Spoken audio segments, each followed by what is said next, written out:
Hey guys, before we jump into the video, I've got something really exciting to share. Sign-ups are now open for the live in-person 3-day investing workshop hosted by myself, Phil Town, and the amazing team of Rewind coaches. So it's happening in Peachtree City, just outside Atlanta, Georgia, from September 12th to 14th. And best of all, tickets are completely free. We're capping it at around 300 spots, so space is extremely limited. So if you want in, hit the link in the description or pinned comment and reserve your seat now.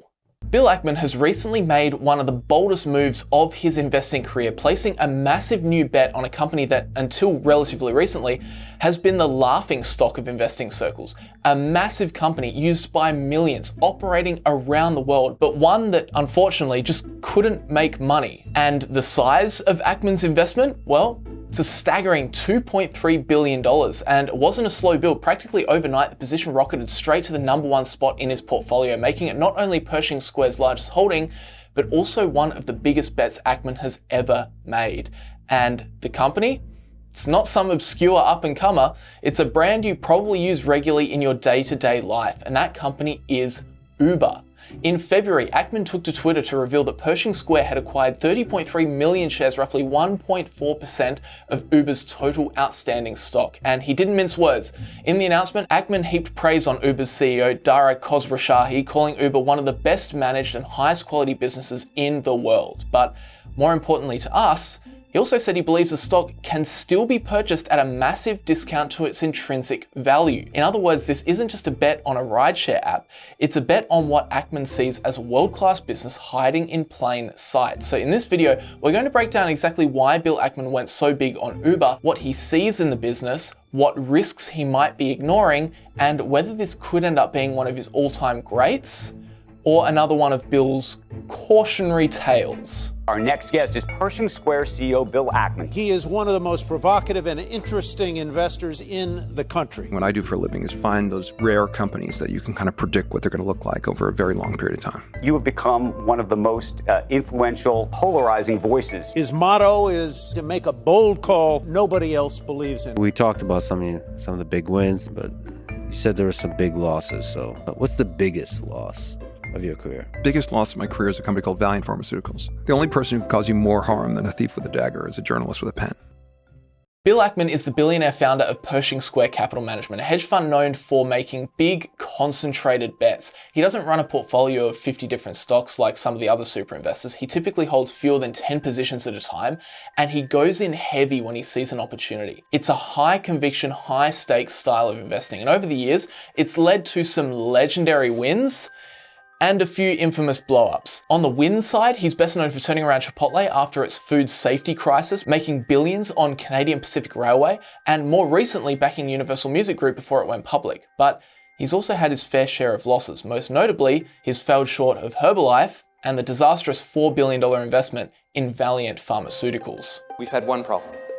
What is that problem? That problem is Valiant. More tears for billionaire activist investor Bill Ackman. Look at Valiant. We made an investment in a business that didn't meet our core principles. Plummeting again today, down 15%. Isopril was $21.83. It's now $17,901. Some people have called this the Enron of pharmaceuticals. In hindsight, I regret pursuing transactions where the central premise was based on an increase in price. And we lost $4 billion.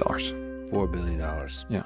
How's that for a big loss? It's up there. The point is, Ackman doesn't make moves lightly, and when he does, it's usually because he sees something that the rest of the market is missing. And when he puts over $2 billion into a single company, one that has never appeared in his portfolio before, you can bet it's not just a hunch, which brings us to Uber. When most people hear Uber, they just think of ride sharing, and fair enough, that's where it all started, it's their biggest business. But today, there's a little bit more going on at Uber than you might expect. Under the surface, Uber is no longer just a transport app, it's starting to transform itself into a global logistics and delivery platform with several different business segments that all benefit from scale, network effects, and cross-platform efficiency. First, there's Uber's classic mobility segment, the core ride-hailing business most people are familiar with. Uber now operates in 7 70 countries and 10,000 cities, and in many of those markets, it holds dominant or near dominant market share.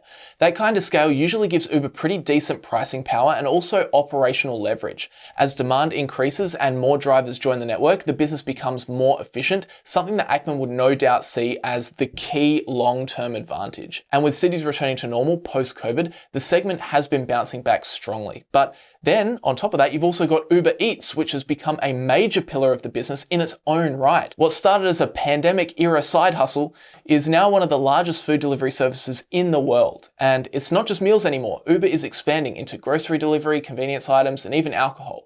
But more importantly, Uber is using the same driver network for both rides and deliveries, which improves the utilization and squeezes more efficiency out of its platform. Might not always be great for the drivers, but it's great for Uber. And that kind of operating leverage is exactly the sort of thing a value-driven investor like Ackman looks for. And then finally, on top of that, there's also Uber Freight, a less talked about but potentially high upside part of the business. It works a lot like ride sharing, but just for shipping. So it connects truckers with companies that need to move goods.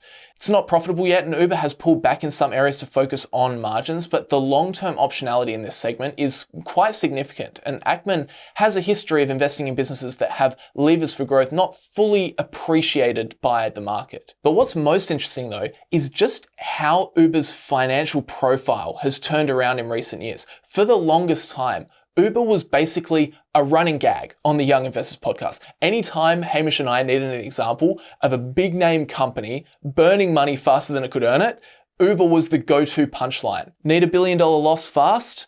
Just call an Uber. But lately, we've had to retire the joke because the narrative has genuinely changed. In 2024, the company generated healthy free cash flow, posted record revenue, and record net income of nearly $10 billion. The company is well and truly profitable, something that would have seemed almost impossible just a few years ago. CEO Dara Khosrowshahi has been laser focused on cost control, disciplined capital allocation, and sustainable growth. And that shift from a high burn, growth at all costs kind of startup to a lean, profitable business is a massive part of this story. In Ackman's own words, Uber is, quote, one of the best managed and highest quality businesses in the world. And more importantly, he sees it trading at a, quote, massive discount to its intrinsic value. So while most investors continue to see Uber as just a ride-hailing app, Ackman sees something very different, a capital-light compounder with global reach, multiple growth engines, and a long runway of profitability ahead. That's the real insight here. According to Ackman, Uber isn't just moving people or food, it's the software middleman. It's the platform that connects supply with demand and takes a cut every time that it happens. But I want to focus in on the valuation side for a while because that's the thing I find really interesting. Ackman sure described Uber as one of the best managed, highest quality businesses in the world, but he also emphasized that in his view, it can be purchased at a massive discount to its intrinsic value. In other words, he thinks Uber is not just a great company, it's a great company that is still mispriced. And when looking at Uber's price to earnings ratio, it kind of looks like Bill is onto something. Their PE is just 15, much lower than others in the ride-hailing technology cohort. But of course, that doesn't mean it's a straight up buy, as to find the true intrinsic value, you really do need to do a discounted cash flow analysis. And while I am not an expert in Uber stock, full disclosure there, it does look as though by buying the stock now with their free cash flow at $5.7 billion over the last 12 months and targeting a 15% annual return on the stock, investors are probably expecting a rough 16% annual growth rate from the company for the next 10 years. So if you think that's completely unattainable, the stock probably looks expensive to you, but if you think Uber's going to grow like surge pricing on New Year's Eve, then you might be a little bit more interested at current levels. Clearly, Bill is in the latter group. But with that said, I definitely don't want to bias this video in any way because it is worth remembering that while Uber certainly is a disruptive company that we all use frequently, it's currently sitting at a PE of 15, there are some very big risks or considerations to make when we're talking about the business. In my opinion, there are really 4 big ones. First up, regulation. One of Uber's longest running issues is how governments around the world classify its drivers. Are they independent contractors or are they employees? That distinction matters a lot because it affects how much Uber has to pay in wages, benefits, and insurance. If governments start requiring Uber to treat drivers as employees, it could seriously eat into the company's margins. In California, the battle came to a head with the introduction of Assembly Bill 5, AB5 in 2019, which introduced the ABC test to determine a worker's status. Under this test, many gig workers, including Uber drivers, would be classified as employees, entitling them to benefits like minimum wage, overtime pay, and unemployment insurance. Now, Uber, along with other gig economy companies, opposed AB5, spending over $200 million campaigning for Proposition 22, a ballot initiative designed to exempt app-based transportation and delivery companies from AB5. Now, it's a bit of a mess, but long story short, in November 2020, Proposition 22 passed with 59% of the vote, allowing Uber to continue classifying its drivers as independent contractors. Then in August 2021, things heated up as a California judge ruled Proposition 22 unconstitutional. This decision was then overturned by an appeals court in March 2023, which upheld most of the measure. And then the California Supreme Court agreed to review the case and in July 2024, unanimously upheld Proposition 22, affirming the classification of app-based drivers as independent contractors. For now. But as you can see, this is a contentious topic, and any changes to gig worker classification laws in other states or at a federal level could have significant financial implications for Uber. Then another risk, which almost all businesses face, is of course competitive pressure. While Uber is the dominant player in many markets, it's not without rivals. In the US, Lyft continues to fight for market share in mobility. DoorDash is going head-to-head with Uber Eats in food delivery with 67% market share over Uber Eats at 23%. And internationally, you've got strong local players like Grab, Ola, and Didi, each carving out chunks of their respective regions. Uber's scale gives it an edge, sure, but these competitors aren't standing still. They're innovating on pricing, delivery times, loyalty programs, and tech. Now, Ackman, of course, is betting that Uber can stay ahead of the pack, but if it slips, that network advantage could erode quickly. Then from there, the third risk is, of course, macroeconomic risk. We got to remember, Uber's revenue isn't totally recession-proof. Sure, people always need rides, but in tough economic times, people tend to cut back on discretionary spending. That means people might take public transport over an Uber ride. Uber Eats orders might be smaller or ordered less frequently. And this would mean slower growth across the board. Yes, the platform is more efficient and more profitable now, but it's still linked to consumer behavior. And consumers can be fickle when their wallets feel the pinch. And then finally, Uber of course faces the long-term issue, which is autonomous vehicle disruption. In theory, self-driving cars could be a real game changer, removing the cost to the driver entirely and unlocking huge margins. But here's the catch. Uber isn't developing its own autonomous vehicles anymore. It sold off its self-driving unit a few years ago and is now relying on partnerships like the one with Waymo. Now, this is risky, and we've heard Elon Musk himself note that Tesla is going to be an Uber competitor in the years ahead. He's actually said that. And with Tesla beginning to test their robotaxi system in Austin, Texas, literally the other week, this future might be here sooner than people anticipate. So when you zoom out and look at the full picture, this isn't just a story about Uber, it's a story about conviction. Bill Ackman is placing one of the biggest bets of his career, not on a moonshot or a meme stock, but on a company we all know, one that's already scaled globally, but is only now starting to show what it can do financially. He's backing a business that was once laughed at for being unable to turn a profit and is now quietly raking in billions in free cash flow.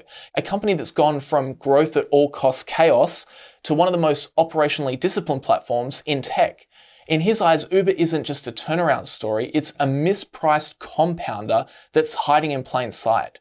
But like any big bet, it comes with risk, regulatory battles, fierce competition, macro pressures, long-term disruption from autonomous vehicles. They are all real threats. And when you go into a stock like this, super heavy like Ackman, it's not a lot of room for error.